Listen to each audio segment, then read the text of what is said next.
મહેસાણા નસબંધી કાંડમાં આરોગ્ય વિભાગ ઉપર વધુ એક ડાઘ લાગ્યો છે। મેઢા પ્રાથમિક આરોગ્ય કેન્દ્રના સ્ટાફે કાગળ પર જ ઓપરેશન કર્યું। મેડિકલ કેમ્પનું કાગળ પર આયોજન બતાવી દેવામાં આવ્યું। તપાસ કરતા આવો કોઈ કેમ્પ થયો જ નથી તેવો ખુલાસો થયો। મામલો સામે આવતા ભરત વડોદરિયા નામનો હેલ્થ વર્કર સસ્પેન્ડ કરવામાં આવ્યો। અત્યાર સુધી 3 હેલ્થ વર્કર નસબંધી કાંડમાં સસ્પેન્ડ થયા છે। નસબંધી કાંડમાં ઓપરેશનના તમામ 28 કેસમાં તપાસ પૂર્ણ થઈ છે। વિગતો સાથે સંવાદદાતા સુધીર જોડાઈ ગયા છે।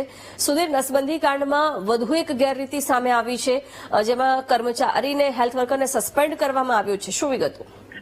હજી એકવાર અનેક વાર નસબંધી કાંડમાં અનેક ખુલાસા થઈ રહ્યા છે।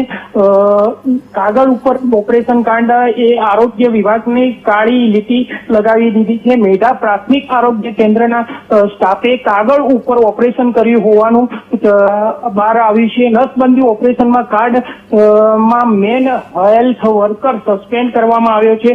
કાગળ ઉપર નસબંધી ઓપરેશન કાંડમાં સસ્પેન્ડ કરવામાં આવ્યો છે। જી બિલકુલ સુધીર, આભાર જાણકારી માટે।